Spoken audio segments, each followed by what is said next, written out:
Hola gente, bienvenidos a No Sabemos Nada de Dónde, tenemos el conocimiento aproximado de muchas cosas. Yo soy Álvaro y les doy la bienvenida a este recap del tercer episodio de la miniserie de HBO Chernobyl que se llama Open Wide o Earth, un episodio genial, pero como siempre en esta serie, entre más genial es el episodio, más espeluznante y más terrorífico es sabiendo que este tipo de cosas sucedieron en la vida real y esta vez vemos un poco más de las consecuencias, sobre todo para las personas que estuvieron más en contacto con este accidente justo al comienzo, que fue el equipo de emergencia. Bueno, vamos a ir viendo cosas realmente espeluznantes en este episodio. Antes de comenzar, quiero recomendarles que si les gusta este video y no se han suscrito al canal, suscríbanse, denle click a la campanita para activar las notificaciones y por favor compártanlo con sus amigos y contactos para que siga creciendo la comunidad de No Sabemos Nada de. También quiero recomendarles, así como lo hice la vez pasada, el podcast de Chernobyl, que me parece que es realmente genial y es una cosa única en este universo de las series. Creo que no lo he visto con ninguna otra serie, y es que con cada capítulo sacan un podcast en donde el creador de la serie explica muchas cosas del detrás de cámaras, explica muchas cosas de cómo decidieron adaptar cierta información, qué información es verídica al 100%, qué información no es tan verídica o qué cosas decidieron hacer. Por ejemplo, la vez pasada hablábamos de cómo el personaje de Homyuk, la científica, es una unión realmente de varias personas que sí existieron, de varios científicos que sí existieron y que sí fueron una contraparte a Legasov, pero como tal ella no existió. Entonces ese tipo de cosas me parecen muy interesantes, como hacen las elecciones narrativas, bueno, diferentes cosas. Y a lo largo de este video, mientras vamos hablando de lo que sucedió en el episodio, yo voy a ir contando unas de esas cosas que escuché en ese podcast. Tengo que aclarar que el podcast es en inglés y está solamente disponible en inglés, entonces de pronto si su nivel de inglés no es el mejor, igual se los recomendaría un montón. Yo aquí voy a decir unas cosas, pero no voy a hablarlo todo. Pero si su nivel de inglés es lo suficientemente bueno como para que puedan entenderlo sin ninguna traducción de subtítulos, de verdad, súper recomendado. Es muy interesante. Entonces digamos que hay varias partes en este episodio. Nos dividimos como en dos partes específicamente, o en dos frentes muy claros, que es Legasov y lo que está sucediendo aquí en la planta, y por otro lado tenemos a Lyudmila, la esposa de Vasily, el bombero, que es muy triste, es muy triste, y con los datos que yo les voy a contar, que ellos cuentan en el podcast, de verdad se hace una historia que es mucho más triste, y es como lo que ellos deciden mostrar como la parte más humana de toda esta catástrofe, esta historia de Lyudmila. Pero bueno, vamos a ir de a poquitos. Entonces tenemos a los voluntarios de la planta, comenzamos justo donde terminamos el episodio pasado, y digamos que ya les había dicho que este pedazo de la historia específicamente es como el que más leyendas tiene a su alrededor. Tenemos esas personas que fueron voluntarias y que se fueron a buscar estas tuberías para, bueno, para poner las bombas de agua para sacar toda el agua y evitar la explosión que podía causar el derretimiento de todo este coso del núcleo y que llegara al agua. Y digamos que había muchas leyendas alrededor de todo eso, como que muchos decían que les llegaba hasta la nuca el agua, o que habían tenido que nadar, bueno, como un montón de cosas. De hecho, estos tres personajes sobrevivieron y luego siguieron trabajando durante mucho tiempo y gran parte de su vida en la industria nuclear, incluso en esta misma planta, en otras áreas. Pero entonces ellos dicen que fue bastante exagerado muchas cosas de las que dijeron, y tenemos que aquí es donde me parece interesante escuchar eso del creador, y es que según la historia, o según las versiones más veraces de la historia que ellos pudieron encontrar, efectivamente a estos personajes se les apagaron las linternas y tuvieron que encontrar su camino en pura oscuridad. Pero decía: nosotros, esto es televisión, esto es un medio visual. Si esto fuera un medio auditivo, si fuera un medio escrito, podríamos contarlo de esa manera, pero es un medio visual y sería muy complicado tener 5 minutos de los primeros 5 minutos del capítulo totalmente a oscuras, simplemente escuchando unos ruidos. Entonces les dimos estas herramientas de estas linternas que tienen estos dínamos, ¿no? Que se pueden activar de manera física. Entonces eso no sucedió como tal en la vida real. Parece que ellos sí se quedaron totalmente a oscuras, pero tenían el suficiente conocimiento a través de las tuberías para llegar hasta donde tenían que llegar y luego salir y después de todo eso. Pero digamos que empezamos a ver varias cosas y es como las dudas de Legasov, ¿no? Las dudas de si esto va a funcionar o si esto no va a funcionar. ¿Qué es lo que tenemos que hacer? Acabo de mandar a 3 hombres probablemente a su muerte. Puede que simplemente el agua ya los haya matado. Si ellos mueren vamos a tener que mandar más y aún así no hay ninguna seguridad completa de que esto vaya a funcionar y es un tema que va a volver recurrentemente después a lo largo del capítulo y es todo esto de las probabilidades, ¿no? Y fueron unas decisiones bastante complicadas de tomar por parte de ellos. Pero entonces después vamos a Lyudmila, ¿no? Y Lyudmila en el hospital número 6 en Moscú, 4 días después de la explosión, tratando de encontrar a Vasily, haciendo lo que sea por encontrar a su esposo. Le paga a la de la recepción, luego entra, le dicen que solamente puede estar con él 30 minutos. Y vemos a estos personajes normal, vemos a todos estos otros bomberos que están, sí, quemados y todo esto, pero no están preocupados, están jugando cartas encima de una de las camas y digamos que ahí es donde me parece como que es muy efectivo este episodio en cuanto a toda la analogía y la similitud que existe entre la situación de estas personas, estas situaciones pequeñas, por decirlo de alguna manera, y la situación grande de la Unión Soviética, porque tenemos que después nos vamos a enterar que ellos no están para nada bien, que realmente simplemente es como un periodo de falsa esperanza y que después las cosas se van a poner peor y efectivamente eso es el episodio. Comenzamos el episodio pensando que todo está bien, pensando que ya lo más difícil ha pasado porque luego tenemos que, bueno, si logran sacar toda el agua, evitan la explosión, todas estas cosas, pareciera que ya todo está bien, así como están bien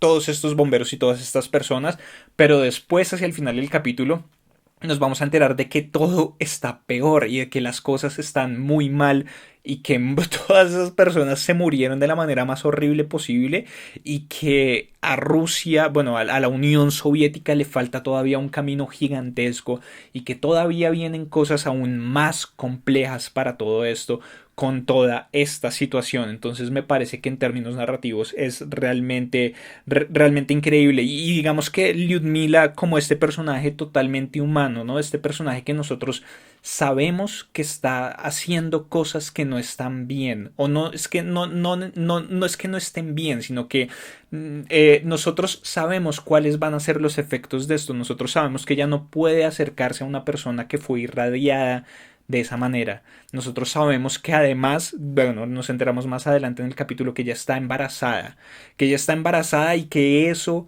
va a ser muy malo el hecho de que ella se haya quedado con Vasily todo este tiempo, pero a diferencia de las otras personas, a diferencia de Fomin, a diferencia de todos estos directivos de la planta nuclear, estas son unas decisiones humanas, estas son unas decisiones que nosotros no podemos cuestionar. Es su esposo. Ella se va enterando y se va dando cuenta de que su esposo se va a morir. No quiere que se muera solo. Entonces, estas decisiones, a pesar de que están erradas desde cierto punto de vista, por eso lo pongo entre comillas, son entendibles, son totalmente entendibles. Entonces digamos que ese aspecto como que me rompió realmente el corazón a lo largo de todo este episodio, ver todo lo que ella hacía por su esposo, ver todos estos esfuerzos de ella por continuar al lado de él, ¿no? Pero bueno, digamos que después de eso volvemos a pasar a Legasov, hacen una medición desde arriba, le dicen que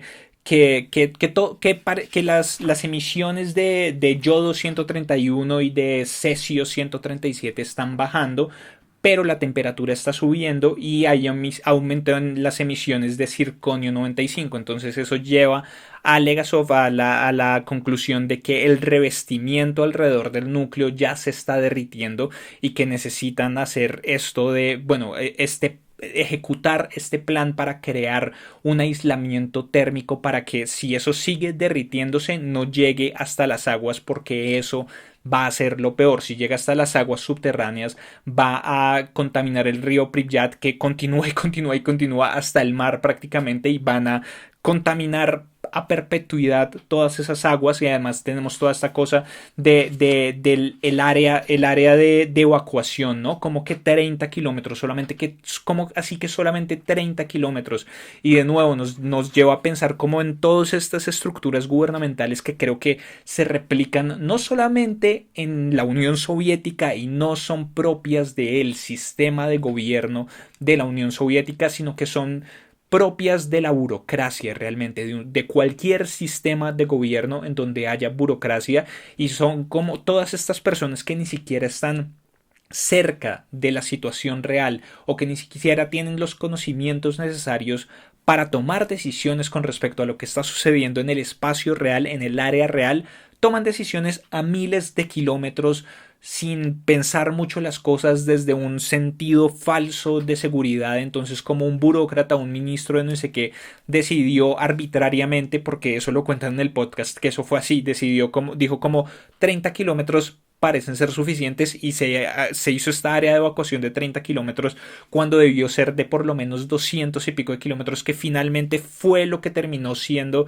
Es el área que está alrededor de Chernobyl evacuada y es el área que no tiene asentamientos humanos y bueno, que ya vamos a ver un poco más cuáles van a ser las consecuencias específicamente para esa área, ¿no?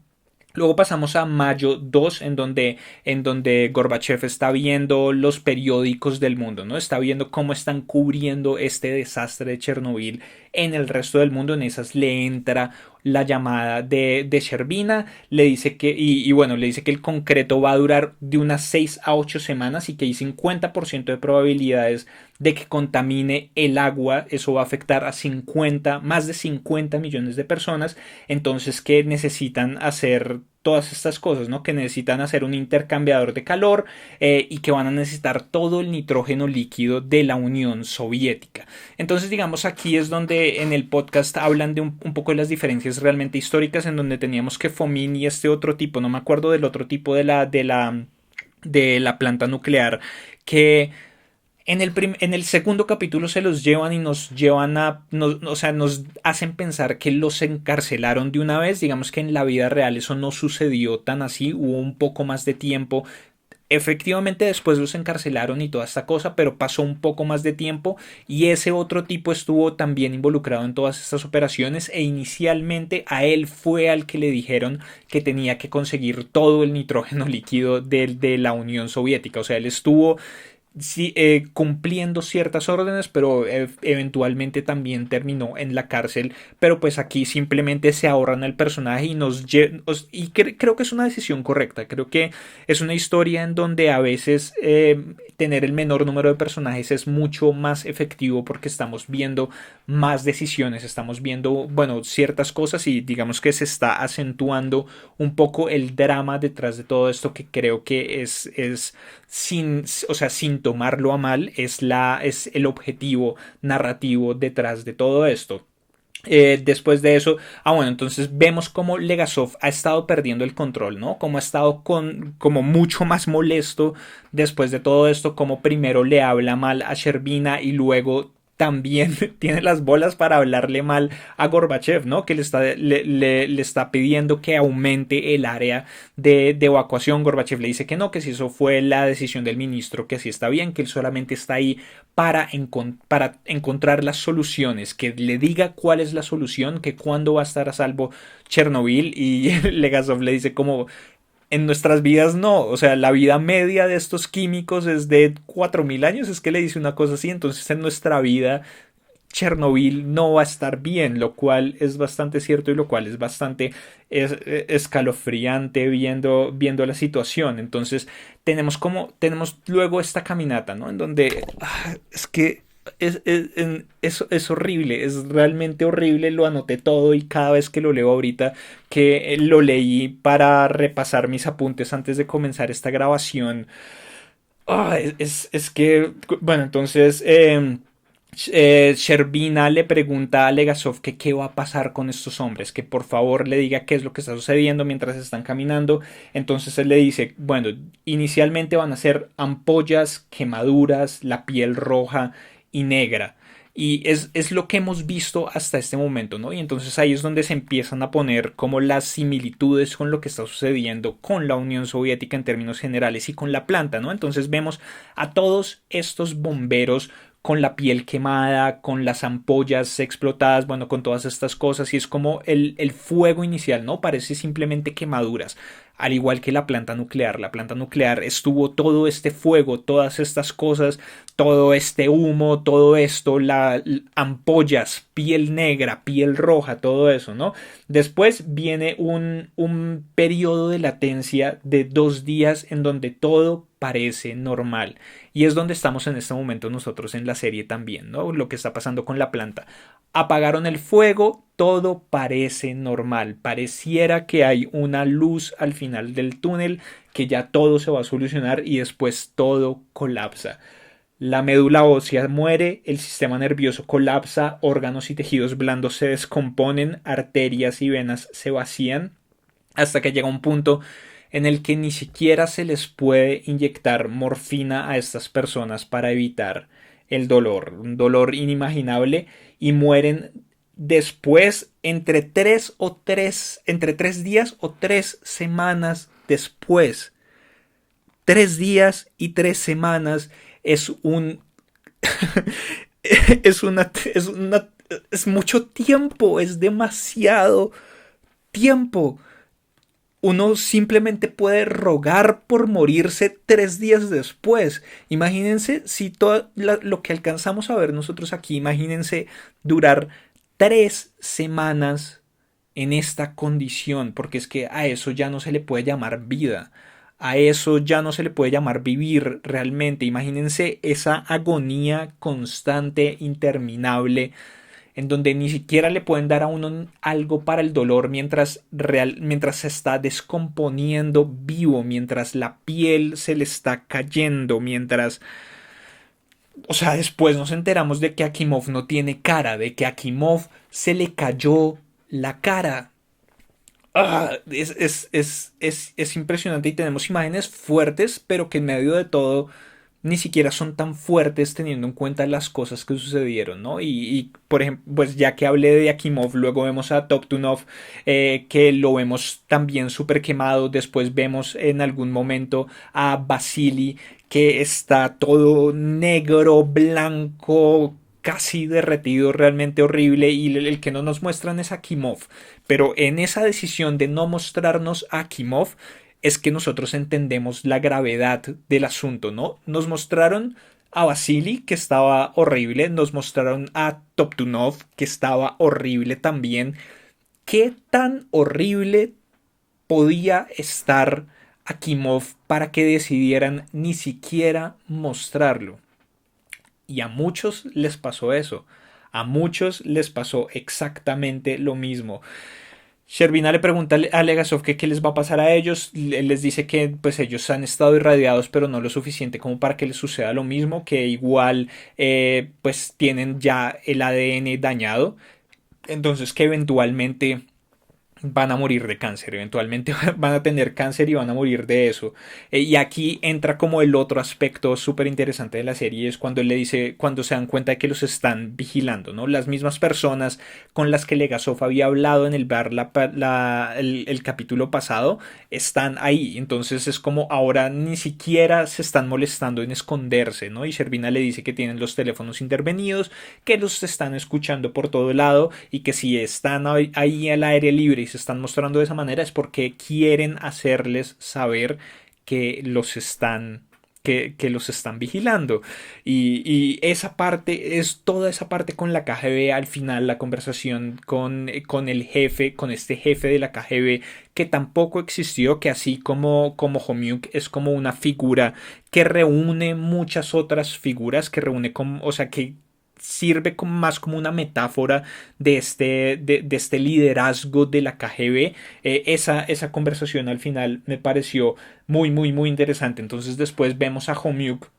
tratando de entender por qué explotó la cosa, ¿no? Como haciendo una y otra vez las ecuaciones, corriendo los números, y es como los números me dicen que esto no pudo haber pasado, como sigue siendo inentendible porque esto teóricamente todavía es imposible. Uno de estos reactores no puede explotar de esta manera, pero aún así explotó, y no, y como la importancia de la investigación, y también es como una, no sé, es como exaltar la labor de los científicos, exaltar la labor de personas que hacen investigación y que buscan las razones de cosas y que buscan y buscan incansablemente la razón de problemas cotidianos, pero también de problemas gigantes, ¿no? Los médicos, todas las personas de la comunidad científica en general, que me parece que es un trabajo realmente admirable. Si no hubiera estudiado artes, probablemente yo habría estudiado alguna cosa relacionada con ciencias. Probablemente me gusta mucho el tema, pero pues me pareció también genial eso que hacen aquí en este episodio. Entonces, Legasov termina enviándola a Moscú al hospital a que le pregunte a Kimov, a la porquería de Dyatlov y a todas las otras personas que estuvieron ahí qué fue lo que sucedió, tratar de entender y de reconstruir el incidente a partir de lo que ellos estaban diciendo. Luego pasamos a mayo 3, en donde vemos a los mineros, entran nuevos personajes, estos mineros me parecieron geniales y digamos que hay que entender un poco como el contexto en ese momento, y de nuevo toda esta información la estoy sacando yo del podcast oficial de Chernobyl, en donde el creador de la serie habla de esto. Él dice que los mineros tenían un lugar privilegiado en todo este sistema, que le estaban poniendo mucha energía detrás de las plantas nucleares y de todas estas otras maneras de conseguir energía, porque básicamente la minería y el carbón y todo el sistema de energía de la Unión Soviética dependía de eso, dependía del carbón de las minas. Entonces los mineros tenían un papel privilegiado, y efectivamente vemos aquí a unos mineros que están haciendo bromas en contra de los sistemas soviéticos, ¿no? Como que es más grande que una casa, come 20 litros de gasolina por hora y corta una manzana en 3 pedazos, una máquina soviética hecha para cortar una manzana en 4 pedazos. O sea, como el sistema está totalmente mal, las cosas se construyen y no cumplen sus objetivos, y si cumplen sus objetivos los cumplen de una manera nada satisfactoria y no a cabalidad. Luego llega el ministro, el mismo ministro de las industrias de carbón,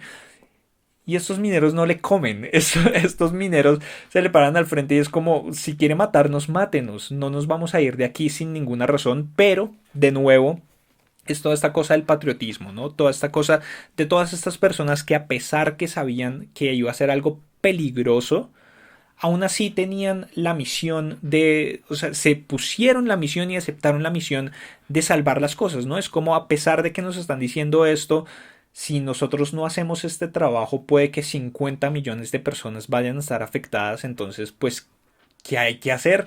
Irnos a hacer este trabajo, ir a hacer lo que sea que nos digan allá, a esa cosa en donde probablemente nos vamos a morir. Y efectivamente, bueno, ahorita vamos a hablar de eso cuando hablemos de las cantidades, ¿no?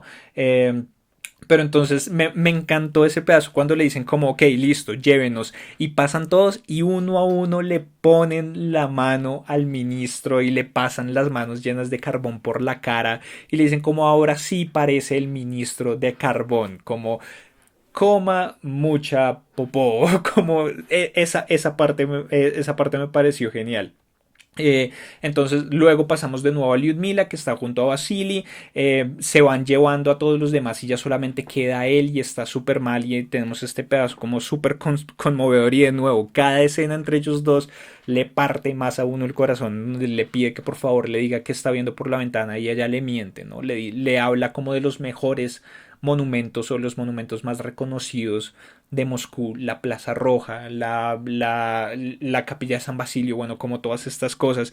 Y él le dice, como si ves, yo te dije que yo te iba a traer a ver Moscú. Y ella sabiendo, o sea, ella mintiéndole, pero mintiendo, no, es muy triste. Fue muy triste ver todo eso, ¿no? Después, vemos cómo van llegando los mineros y eso me pareció interesante, ¿no? Y es como Sherbina y Legasov en el segundo episodio eran como, estaban como uno en contra del otro totalmente. Sherbina no le creía nada a Legasov, luego le fue creyendo como todas estas cosas y están en este momento en un punto en el que se tienen mucha confianza, tanto así que se llaman por su primer nombre. Y no sé si es que yo estoy siendo demasiado solemne o yo no sé si es que estoy pensando o si estoy estigmatizando a toda esta cultura soviética como una cultura mucho más estricta, podríamos decirlo de una manera u otra, en donde es complicado llegar a tener la confianza con otra persona de esa manera para llamarse por los primeros nombres, pero me pareció interesante, le está diciendo Boris, Sherbina le está diciendo Valery,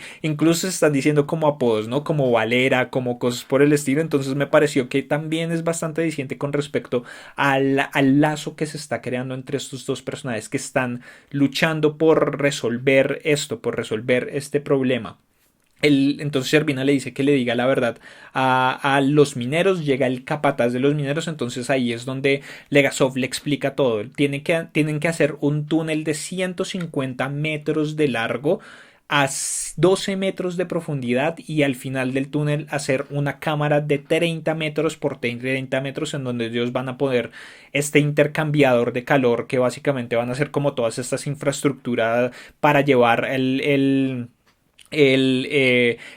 nitrógeno líquido y pues para evitar que si el núcleo se derrite siga llegando hasta abajo y, voy a hablar de una vez de eso porque esto, o sea, me parece que fue una de las decisiones más complicadas, pero pues es una decisión que uno dice cómo más se toma esta decisión y es algo de lo que yo hablaba la vez pasada, ¿no? Y eso de lo que ellos tuvieron que hacer y fue contar cuerpos, contar vidas, perdón, contar vidas, ¿no? Y es como cada decisión tenía que ser puesta ante cuántas vidas estaban en riesgo. Si nosotros hacemos esto, cuántas personas van a morir, pero cuántas personas se van a salvar. Entonces tenemos que todos los números le daban a Legasov que había un 50% de probabilidades de que el núcleo se derritiera y llegara al agua. O sea, estaba en la mitad, podía llegar o podía no llegar. 50-50 todavía o sea, no es una probabilidad grande para ninguno de los dos lados. Y él tuvo que tomar la decisión sabiendo que probablemente no iba a suceder nada de esto, de poner en riesgo la vida de todas estas personas. Llegaron 100 mineros inicialmente y Kluklov, no me acuerdo, bueno, no creo que se llamaba el capataz, le dice que necesitan por lo menos 400 hombres y trabajar turnos continuos para poder lograr eso en el espacio de tiempo que tienen. 400 hombres, 400 vidas puestas en riesgo, de las cuales uno de cada cuatro hombres después de eso murió por consecuencia directa de estar expuesto a la radiación. Este es un dato de la vida real. Uno de cada cuatro hombres de esos murieron después y el núcleo nunca se derritió. Todo ese trabajo, todo eso que hicieron con el aislador, con todas estas cosas, con el nitrógeno líquido, no fue necesario. El 50% de probabilidades se fue para el lado positivo, eso nunca sucedió, pero la decisión de nuevo tenía que ser tomada. Ante eso, uno, ¿qué más hace? ¿Qué más se hace sabiendo que se puede contaminar el agua de 50 millones de personas? Así haya un 50% de probabilidades de que no pase, se toma la decisión, eso fue lo que sucedió y eso fue lo que hicieron. Metieron a todos estos hombres a que cavaran este túnel para que hicieran todas estas cosas. Uno de cada cuatro murió y fue un trabajo innecesario, entre comillas, pero Ay, pero bueno, luego pasamos a mayo 6, 9 días después.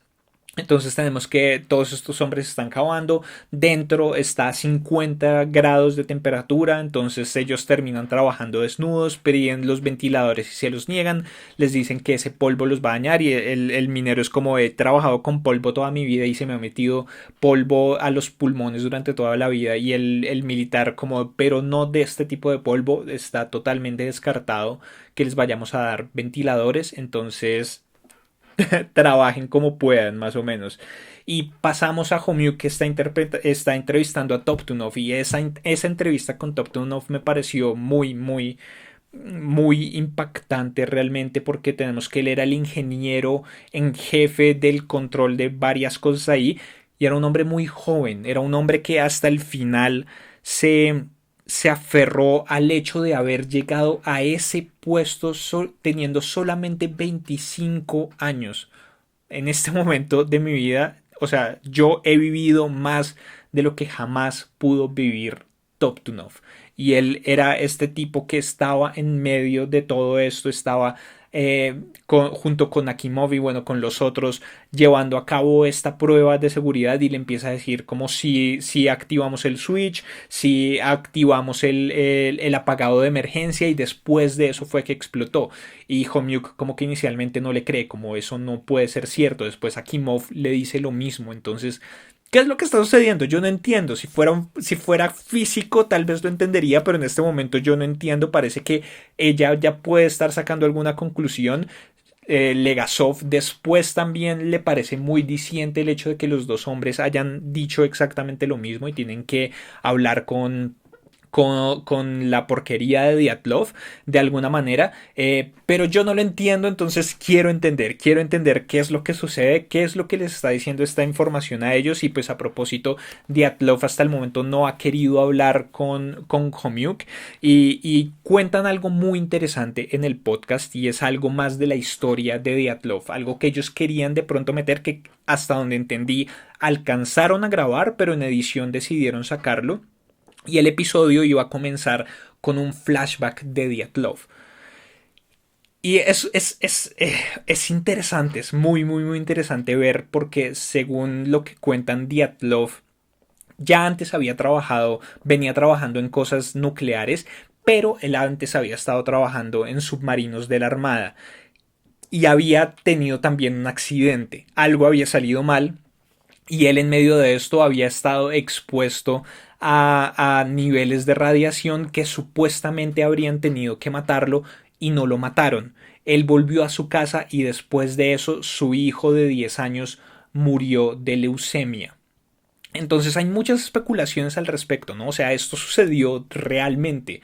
Entonces el creador dice que pues hay muchas especulaciones, que hay mucha gente que dice que de pronto todas esas cosas que sucedieron con la radiación, o sea que si aún después de todo ese tiempo no se sabía mucho de radiación cuando sucedió lo de Chernobyl, antes cuando le había sucedido lo mismo a Dyatlov, pues tampoco había sabido nada. Entonces probablemente había llegado con la misma ropa a la casa, y que muchos creían que de pronto esa ropa con la que él había llegado del trabajo antes de cualquier descontaminación o antes de cualquier cosa, su hijo había entrado en contacto con ella, y al ser un niño había absorbido más de peor manera la radiación, y eso había hecho que él tuviera leucemia y que después de eso muriera. Y pues que digamos que justificaría un poco la actitud de Dyatlov hacia todo esto, ¿no? Como lo vimos despreciando todas estas ideas de que el núcleo se había explotado, como diciendo como esto no es tan grave todo el tiempo, esto no es grave, esto no es grave. Y es como tal vez él ya había visto lo peor de la radiación, lo peor que la radiación, o creía que había visto lo peor que la radiación había podido darle, había sobrevivido a un incidente, después de eso su hijo había muerto. ¿Qué podía ser peor?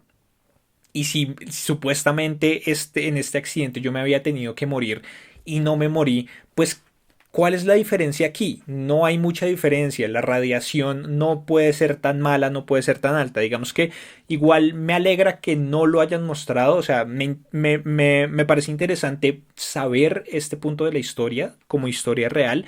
Pero más allá de eso, me parece que no era tan adecuado mostrarlo dentro de la historia, porque estamos muy en el presente. Estamos mostrando cosas que están sucediendo, y digamos que irnos a este tipo de flashbacks y este tipo de cosas, como que ya me parece que no tanto, y además le estarían dando cierta justificación a Dyatlov, y yo no quiero nada que me haga pensar ni siquiera de la mínima manera positiva de Dyatlov, porque me parece que es la peor porquería de toda esta serie, y me parece que es el personaje que más se merecía lo peor y no tuvo lo peor. le dieron simplemente como unos años de cárcel, los cuales ni siquiera los cumplió completamente y después salió y el tipo siguió viviendo y después sacó un libro en donde todavía seguía diciendo que él creía que era culpa de otras personas lo que había sucedido con Chernobyl y es como, cállate maldito, de verdad, cállate. Pero bueno, tenemos todo esto. Después Sherbina llega a decirle a Legasov como que está súper feliz. Bueno, como contento, como el incendio está apagado, los mineros van a acabar dentro de 4 semanas. Al mismo tiempo, Lyudmila está hablando con esta enfermera, le está diciendo, la enfermera le está diciendo, usted solamente podía estar 30 minutos con él. La enfermera le había preguntado que si ella había estado embarazada y ella le dice que no. Y después nos enteramos que ella está embarazada. Le dice a su esposo que está embarazada. Eh, y es muy fuerte, es muy fuerte. Y digamos que podemos pensar en varias cosas, ¿no? Y es como nadie de estas personas sabía realmente cuáles eran los efectos completos de la radiación. Claro, los estaban viendo, pero al mismo tiempo ella sabía, o sea, según lo que cuentan, ella en la vida real entendió a partir de esa pregunta que algo malo podía suceder. Y digamos que en la vida real fue un médico el que le preguntó a ella y no le preguntó exactamente con esas palabras. Le dijo como, ¿usted tiene hijos? Entonces, como la pregunta es bastante diciente, como si usted no tiene hijos, o si usted está embarazada o no tiene hijos, es muy probable que esto afecte su embarazo o que usted no pueda tener hijos después de esto. Y ella le mintió al médico. En la vida real, Lyudmila le mintió al médico y le dijo que sí, que ella tenía 2 hijos, que ella ya tenía otros 2 hijos y entonces el médico le pareció que no era tan grave dejarla estar tan cerca de la radiación, pues porque ya tenía otros 2 hijos, ya no iba a tener más hijos porque el esposo se iba a morir, pues ya que, pero no, ella le mintió y ella está embarazada y faltará ver cuáles son los efectos más grandes que esto va a tener sobre su embarazo. Si no sé, hasta ya no sé, digamos que he tratado de encontrar ciertas cosas de la historia, pero al mismo tiempo tampoco quiero arruinarme tanto porque esta serie de verdad me ha gustado mucho. Entonces no sé qué habrá pasado, no sé si ella finalmente habrá tenido un hijo o si ella habrá perdido su embarazo o qué es lo que habrá pasado, pero eh, pero igual, bueno, tenemos a Homiuk que está entrevistando a Akimov, que es cuando nos lo muestran y Akimov hasta los últimos momentos aferrándose a yo hice todo bien, yo hice todo bien, yo hice todo bien. Eso también me pareció bastante, bastante fuerte. Entonces Homiuk encuentra a Lyudmila y le está también enfrentándose a la enfermera, le dice que todos van a saber y en esos llegan los de la KGB y la amenazan como, ¿cómo así que todos se van a enterar? ¿Cómo así que todos se van a enterar? La llevan para la cárcel.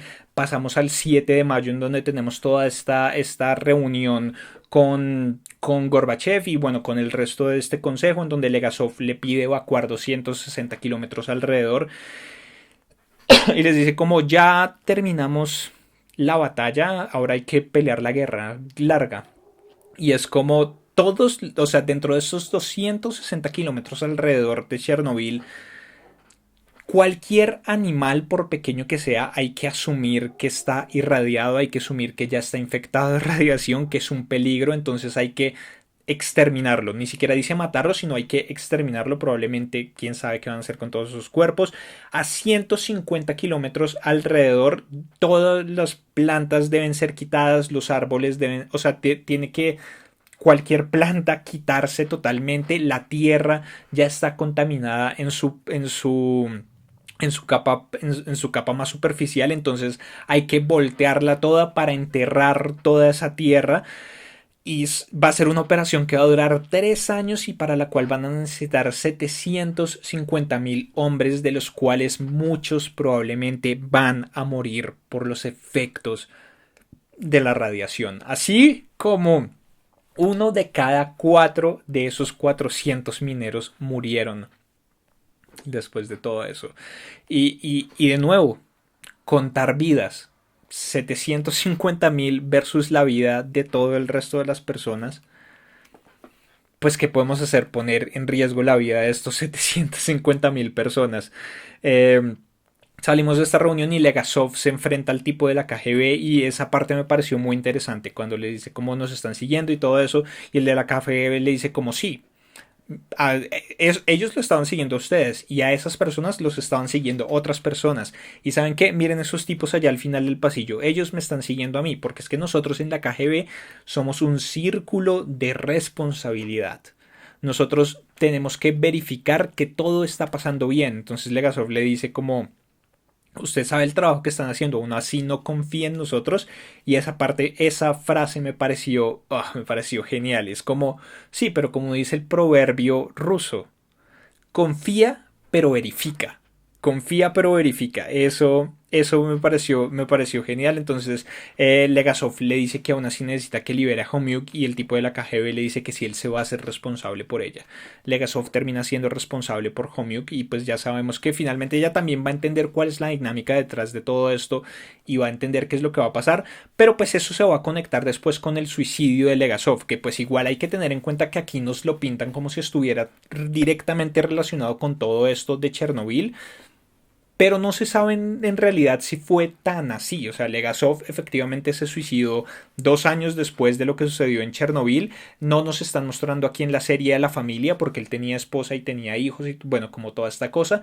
Pero pues es una libertad creativa que ellos deciden tomar, como decir, no es casual, no puede ser casual que este tipo que estuvo tan involucrado con esto y que después de eso trató de varias maneras de sacar esta información, pero por toda la maquinaria soviética, toda esta maquinaria que seguía diciendo que tenían que guardar las apariencias y que no podían liberar toda la información, él no pudo liberar toda la información completamente. Él tuvo que redactar un informe que se presentó ante la ONU en donde no pudo dar los datos completos y él lo que quería era simplemente decir la verdad, hablar de qué era lo que había pasado para evitar que eso sucediera en otros lados donde también existía la misma tecnología de reactores nucleares. Entonces, esa decisión que ellos tomaron fue de ligar directamente su suicidio con lo que sucedió acá.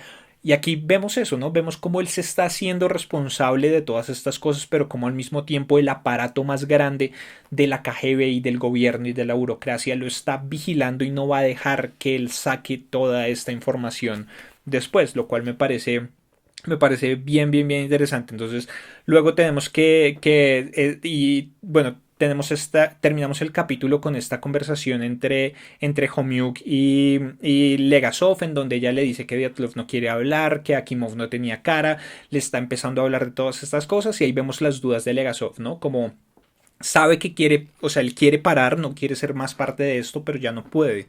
No puede porque las cosas ya están en marcha y él tiene que ver esto hasta el final, tiene que saber qué es lo que está sucediendo, y ahí es donde él dice explícitamente como estoy mandando a todos estos hombres a hacer algo solamente con un 50% de probabilidades, con unos números, y no quiero ni siquiera pensar cómo llegó a sentirse él después cuando todas estas personas hicieron todo este trabajo y nunca sucedió eso, y nunca sucedió que se derritiera el núcleo de esa manera. Entonces, Homiuk dice que tiene que hablar con Dyatlov, pero que le gustaría volver a hablar con Akimov y Toptunov si siguen despiertos. Y Legasov le dice como no, ya no siguen despiertos. Y es como si, menos mal.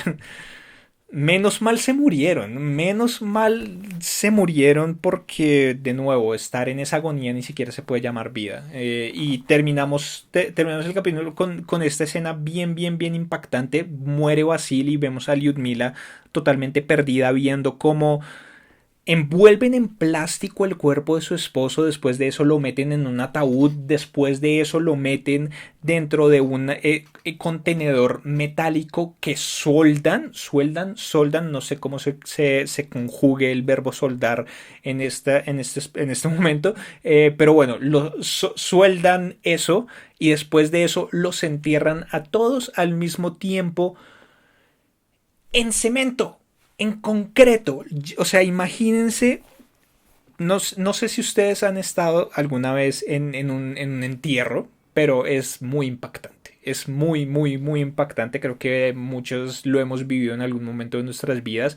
Ver cómo baja el ataúd y luego escuchar la tierra encima del ataúd, como esos golpes de la tierra encima del ataúd, es bastante impactante. Es un sonido que creo que cualquiera que lo haya escuchado y cualquiera que haya tenido a alguien cercano ahí, pues después de haber muerto, creo que lo va a recordar para siempre. Pero imagínense ahora la tristeza, todas las cosas, la muerte de un ser querido, así como para Lyudmila, su esposo, en estas circunstancias, cuando él era totalmente inocente, cuando él simplemente fue a trabajar, y esta muerte y ella estar acompañándolo todo este tiempo, ver cómo se deteriora, entrar, llegar al entierro y que de pronto llegue un camión de cemento, entre en reversa y bote litros de litros de litros de cemento sobre el ataúd, que ni siquiera es sobre el ataúd.